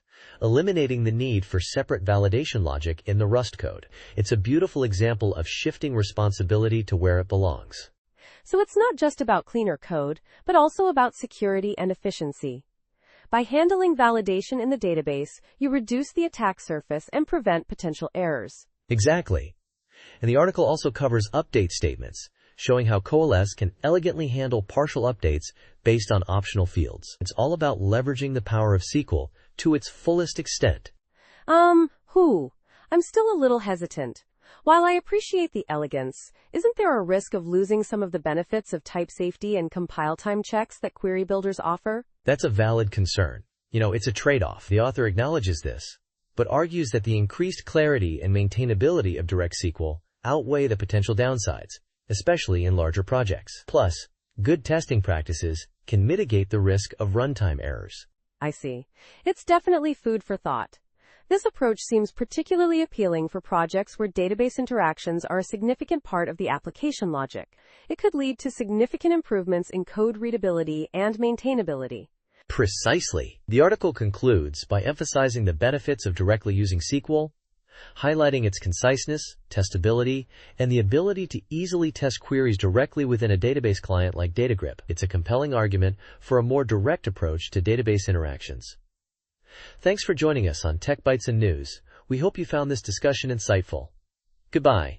Bye-bye. Welcome to Tech Bytes and News, your daily roundup of articles featured in Hacker News. Today, we're diving deep into a fascinating article, Mastering Atari Games with Natural Intelligence. It's all about a new AI agent powered by something called Genius that's shattering records in the Atari game world. Get ready, because this is exciting. I'm buzzing. So, this Genius agent, what makes it so special? Is it just another deep learning model, or is there something fundamentally different? That's the core of it. Unlike the massive, data-hungry models like DeepMind's DQN and Agent 57, which needed hundreds of millions or even billions of training steps, Genius operates on a completely different principle. Think fuel efficiency. DQN and Agent 57 are like gas-guzzling Hummers, while the Atari 100K challenge models are Priuses. Genius? It's a Tesla. A Tesla. I like that analogy. So how does this Tesla achieve such efficiency? What's the secret sauce? It's based on active inference, a framework rooted in neuroscience. Instead of brute force computation, it uses Bayesian inference, learning by predicting and reducing uncertainty about its environment. It's like it's actually thinking about the game, not just memorizing patterns. It's a paradigm shift. Whoa! Bayesian inference. That's a pretty advanced concept. How does that translate to actual gameplay? What were the results? The results are stunning. They used the Atari 10K benchmark, a much more sample-efficient challenge, and compared Genius to Iris, a top-performing model based on transformers. Genius, trained for only 2 hours on 10,000 gameplay steps, matched or exceeded Iris's performance, even though Iris trained for 2 days on the same data. And, get this, Genius's model size was 96% smaller than Iris's. Incredible. 2 hours versus 2 days. That's a massive difference. But how did it perform against the absolute top performers on the full Atari 100K benchmark? Even better, even though it only used 10% of the data. Genius's performance in Pong, for example, often exceeded human-level performance, achieving perfect scores multiple times. It also showed superior competency in other games like boxing and freeway, where other models struggled. Amazing. So this isn't just about beating benchmarks. It's about a fundamentally more efficient and potentially more generalizable approach to AI. But, wasn't there something about overfitting? You're right to point that out. They did mention a suspicion that IRIS might have overfit to the training data in some cases, leading to worse than random performance despite significantly more compute. This highlights the importance of not just focusing on benchmark scores, but also on the underlying methodology and its generalizability. That's a crucial point. It's not just about winning, it's about how you win and the implications for real-world applications.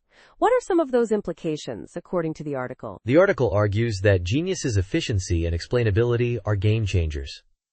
The current trend of massive, energy-intensive AI models is unsustainable. Genius offers a path towards more efficient, reliable, and explainable AI that can be applied to various fields, from finance and medicine to autonomous driving and robotics. It's a more sustainable future for AI. It sounds like a real breakthrough. This approach, based on active inference and Bayesian methods, seems to offer a more biologically plausible path to artificial general intelligence. It's incredibly exciting to see this kind of progress. Absolutely. This research is still preliminary, but the results are incredibly promising. It's a fascinating glimpse into the future of AI, a future that's both more efficient and more aligned with how our own brains work. Thanks for joining us on Tech Bytes and News. We hope you enjoyed this deep dive into the world of Atari game mastery and the revolutionary genius agent. Goodbye. Bye-bye. Welcome to Tech Bytes and News, your daily roundup of articles featured in Hacker News. Today, we're diving into the fascinating Open Heart Protocol. It's a surprisingly simple yet powerful way to add emoji reactions to any URL. Think of it as a lightweight, emoji-focused alternative to more complex systems. So it's all about emojis? Essentially, users send an emoji via a POST request to a specified endpoint, right? Pretty straightforward. Exactly. You send a single emoji. That's the core of the message. Anything after the emoji is ignored. It's designed for simplicity. You can even use an HTML form with a button to send the reaction. The payload would be something like equals. Interesting.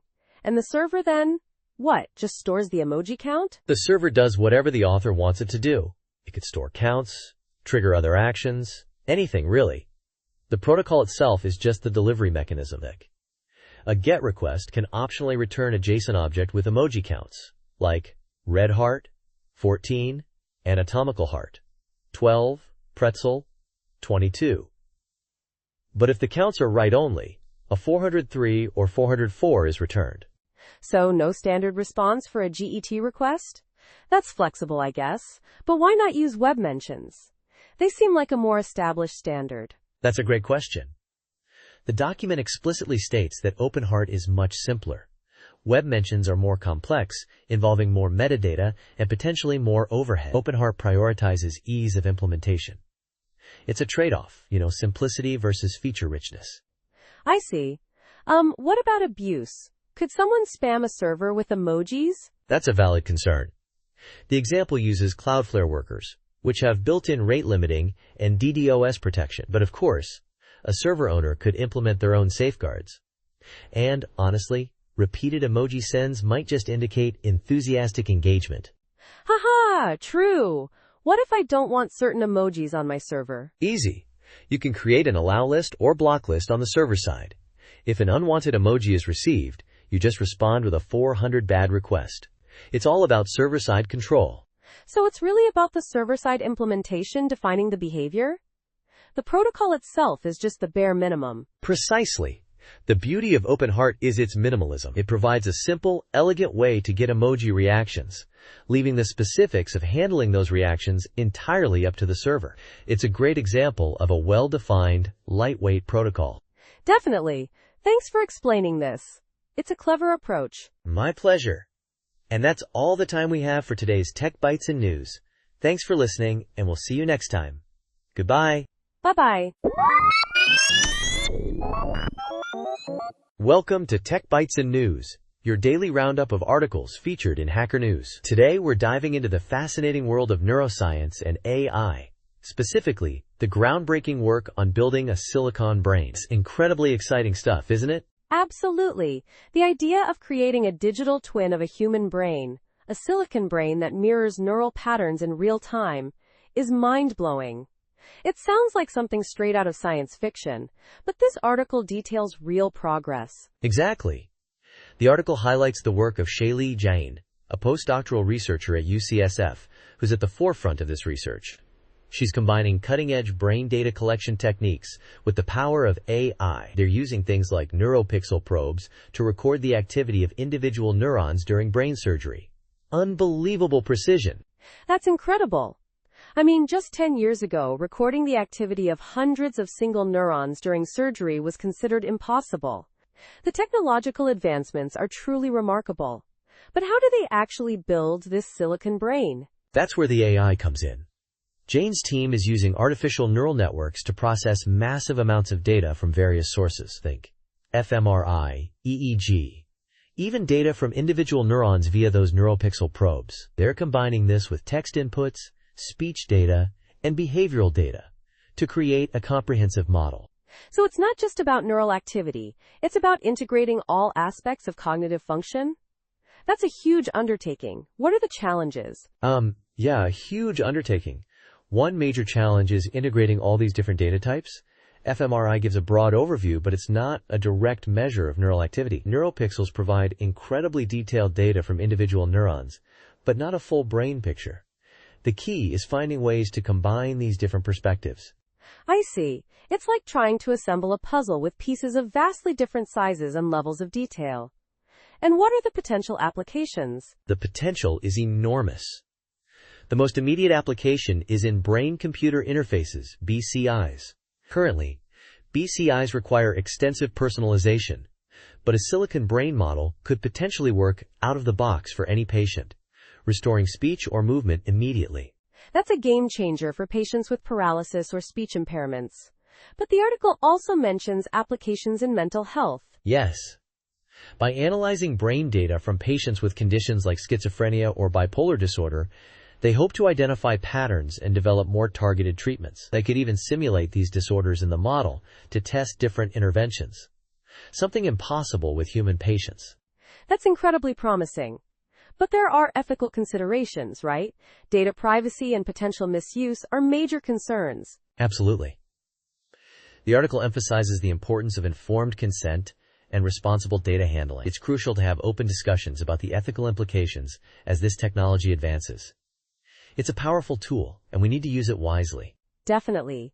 It's a fascinating field, and the progress is breathtaking. Thanks for breaking it down for us. My pleasure.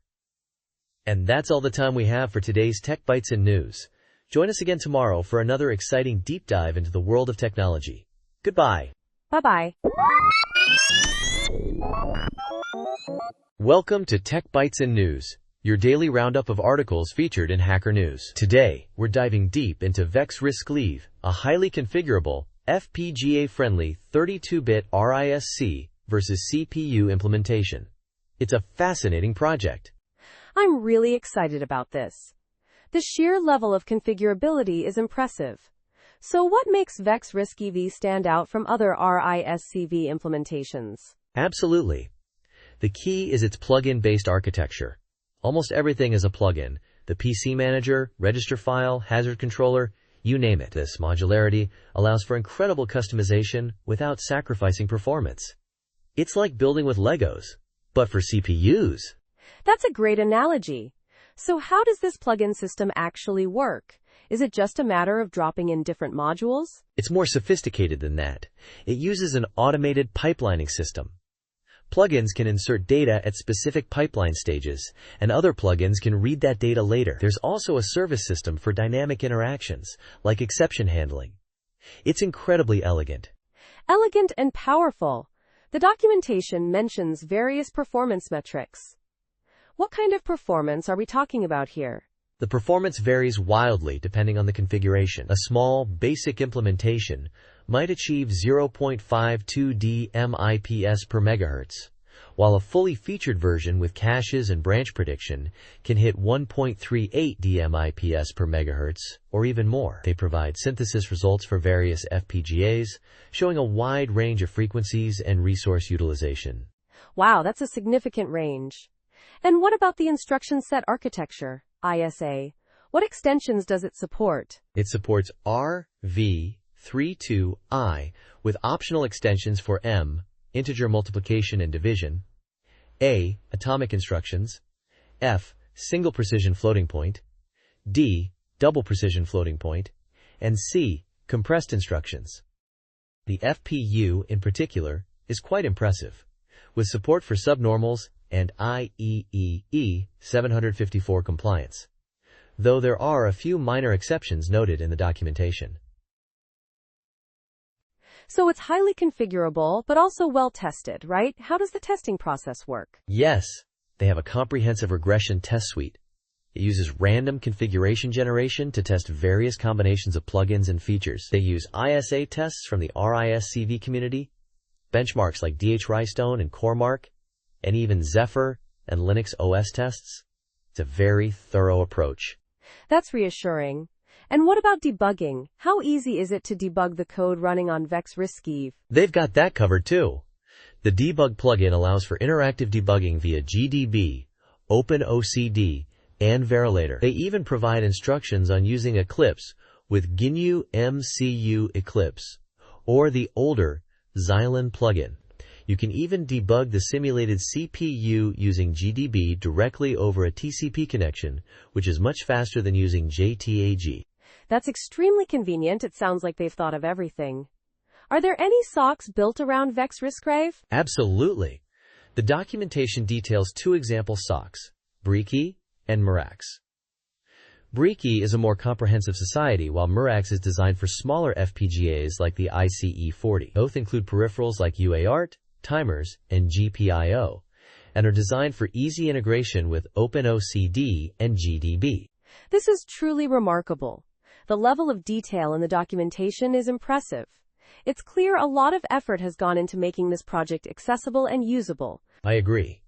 The extensive documentation, combined with the modular design and comprehensive testing, makes Vex Riskive a compelling choice for anyone working with RISC-V on FPGAs. It's a testament to the power of a well-structured, plug-in-based approach to hardware design. Definitely. It's a project that deserves a lot of attention. Thanks for walking us through it. My pleasure. And to our listeners, thanks for tuning in to Tech Bytes and News.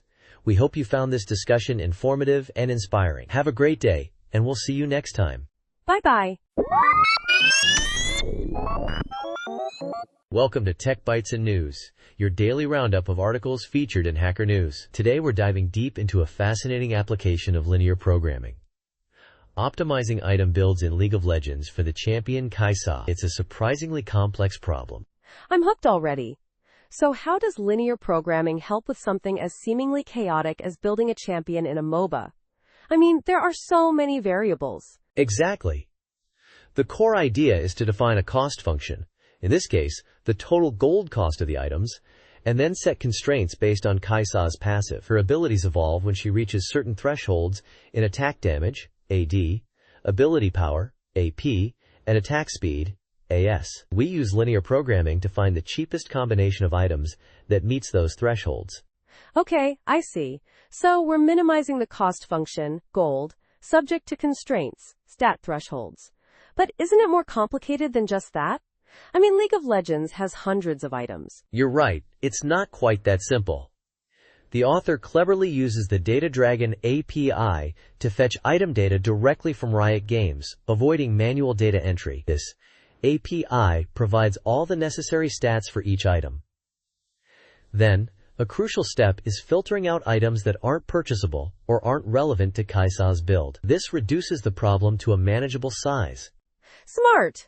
So after filtering, what's the next step?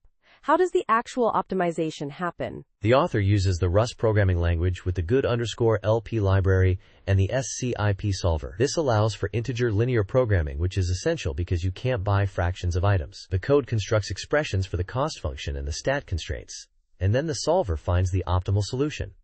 It's all quite elegant, really. Elegant indeed. But what about the results? Did they find a truly optimal build? What did the optimal build look like? The initial optimal build was surprisingly cheap, around 8,300 gold, but it lacked movement speed. This highlights a limitation. The model only considers the stat thresholds for evolution, ignoring other important factors like movement speed, which is crucial for positioning and kiting in League of Legends. Right, so the purely mathematical optimization isn't perfect for the real-world game. That's interesting. What about adding movement speed as a constraint? Did they try that? Yes. Adding a movement speed constraint significantly increased the cost, and the resulting build wasn't as efficient as simply buying a dedicated movement speed item separately. They also explored reducing the number of item slots to accommodate a dedicated movement speed item, which yielded a more balanced and practical build. So, the purely mathematical approach needs some human intervention to account for the nuances of the game. That's a really important point. It's not just about numbers, it's about strategy. Precisely. The article concludes by suggesting further refinements, such as considering the order of ability evolutions and optimizing for late-game scaling. These are more complex problems that might require more advanced techniques than simple linear programming. It's a great example of how mathematical models can inform, but not completely replace, human judgment in complex systems. Absolutely. A fascinating application of linear programming, and a great reminder that even with powerful tools, human intuition and strategic thinking remain essential. Thanks for breaking this down. My pleasure. And that's all the time we have for today's Tech Bytes and News. Thanks for listening, and we'll catch you next time. Goodbye. Bye-bye. Welcome to Tech Bytes and News, your daily roundup of articles featured in Hacker News. Today we're diving deep into Pat Helland's fascinating paper, Immutability Changes Everything. It's a real game changer, you know? The core idea is that immutable data that can't be changed after it's created, is becoming increasingly important, and it's impacting everything from databases to hardware. Less than / person 1 greater than, less than person 1 greater than. I'm really excited to hear about this. So, what are the main drivers behind this shift towards immutability? Is it purely a cost thing, or is there more to it? It's a combination of factors. Storage is getting incredibly cheap, so keeping multiple copies of data isn't the huge expense it once was. But the real kicker is coordination. As systems become more distributed, think data centers spread across continents, or even just many cores on a single chip, coordinating updates becomes a nightmare. Immutability simplifies this drastically. Less than / person 1 greater than, less than person 1 greater than. Right, I see. Less coordination means fewer conflicts and simpler concurrency control. But how does this immutability manifest itself at different levels of the computing stack? That's the beauty of it. Helland shows how immutability pops up everywhere. At the application level, we see append-only systems. Think of accounting ledgers. You never erase entries, you just add new ones. This same principle applies to many applications, generating immutable datasets for later analysis. Less than, person 1 greater than. Less than, person 1 greater than. Interesting. So it's not just about databases? Absolutely not. He talks about how SQL can interact with these immutable datasets, how big data systems rely on them, and even how file systems like GFS and HDFS use immutable blocks for replication and high availability. It's a fundamental shift. Less than / person 1 greater than, less than person 1 greater than. Wait a second. If everything is immutable, how do you actually update anything? Doesn't that create a huge problem? That's a great question. It's not that you can't change things. It's that you change things by creating new, immutable versions. Think of it like version control for your entire system. Techniques like copy on write, COW, and log-structured merge trees, LSM, allow for efficient updates without sacrificing immutability. Less than / person 1 greater than, less than, person 1 greater than. So COW and LSM are like clever ways to make it look like you're updating in place, even though you're actually creating new data? Exactly. And this extends even to the hardware level. SSDs use wear leveling, a form of COW, to distribute writes and extend the lifespan of the flash memory. Even hard drives are starting to use shingled recording, which inherently creates immutable data blocks. Less than / person 1 greater than, less than person 1 greater than. Wow, that's a really comprehensive view. It seems like immutability is not just a software concept, but a fundamental principle shaping hardware design as well. Precisely.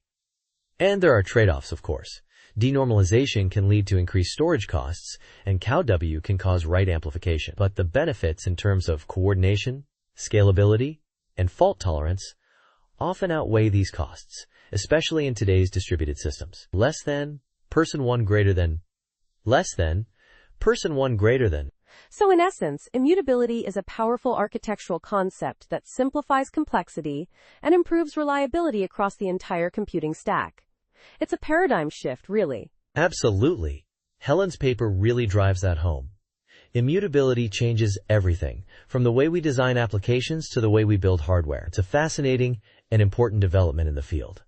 Thanks for joining us on Tech Bytes and News. We hope you enjoyed this deep dive into the world of immutable data. Goodbye. Less than, person 1 greater than, less than, person 1 greater than. Bye-bye. Welcome to Tech Bytes and News, your daily roundup of articles featured in Hacker News. Today, we're diving into some fascinating flight data from Pylane spotting. It's a real treasure trove of information, isn't it?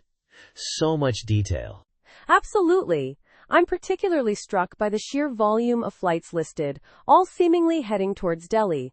It's like a mini air traffic control system, but for a specific airport. Exactly. And the level of detail is incredible. We've got aircraft models, registration numbers, routes, altitudes, ground speeds, and even vertical speeds. It's like a snapshot of the sky over Delhi at a particular moment. Right, and the variety of aircraft is interesting too.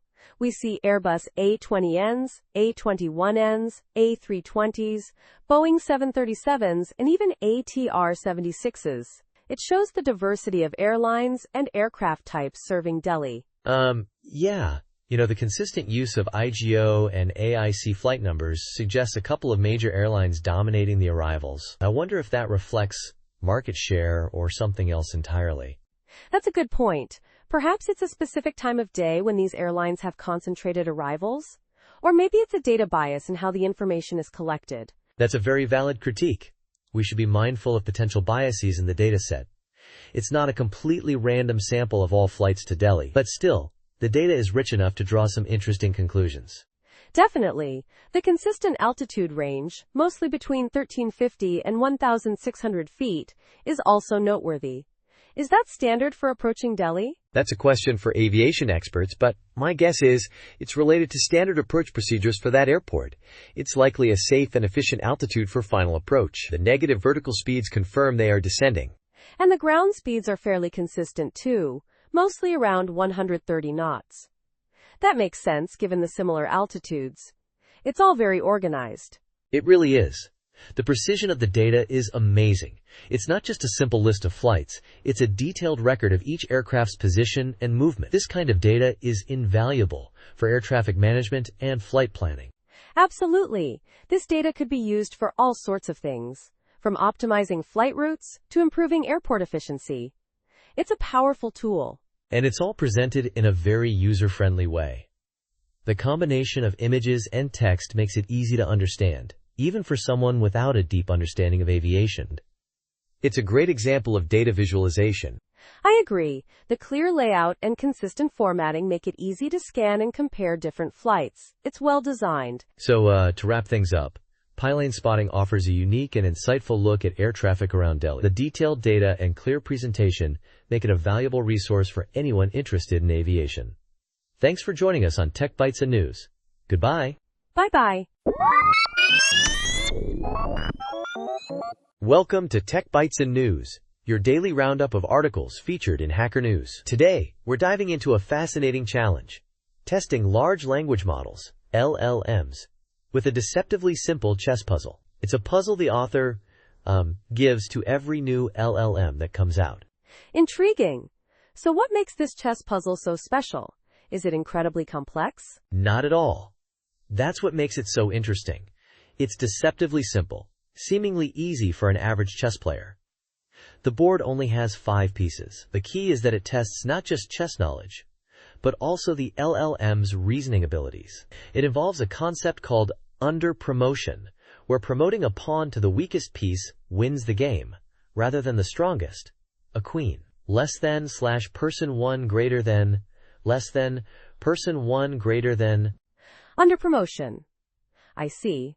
So the LLM needs to understand not only the rules of chess, but also strategic thinking to avoid the obvious trap of promoting to a queen? Exactly. And it gets even trickier. The author mentions that even with the knowledge of under promotion, the LLM needs to account for the 50-move rule to determine the correct outcome. It's a subtle detail that many LLMs miss. Less than / person 1 greater than, less than, person 1 greater than. The 50-move rule? Could you explain that for our listeners? Sure. In practical chess, if 50 moves pass without a pawn move or a capture, the game is a draw. The LLM needs to consider this rule to correctly assess the winning move. It's a test of both chess knowledge and the ability to apply that knowledge within the context of the rules.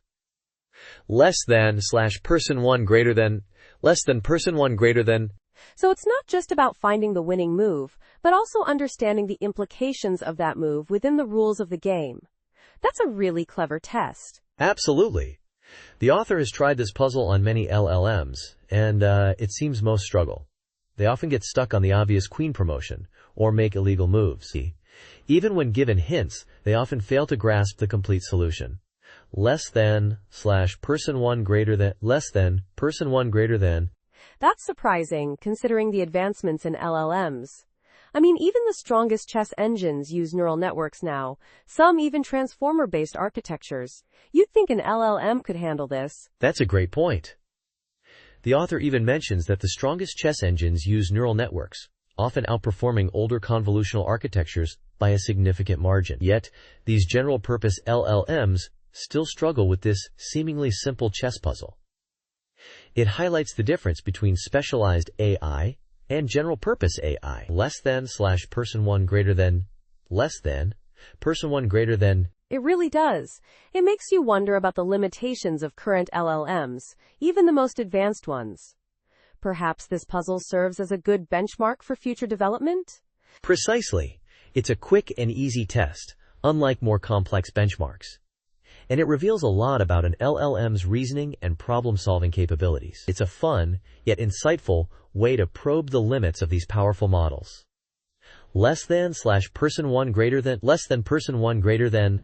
Definitely. Thanks for shedding light on this interesting challenge. It's a reminder that even seemingly simple tasks can be surprisingly difficult for AI. You're welcome. And that's all the time we have for today's Tech Bytes and News. Thanks for listening, and we'll catch you next time. Goodbye. Less than / person 1 greater than, less than, person 1 greater than. Bye-bye. Thank you for listening to the daily roundup of Tech Bytes and News. See you again tomorrow. Goodbye.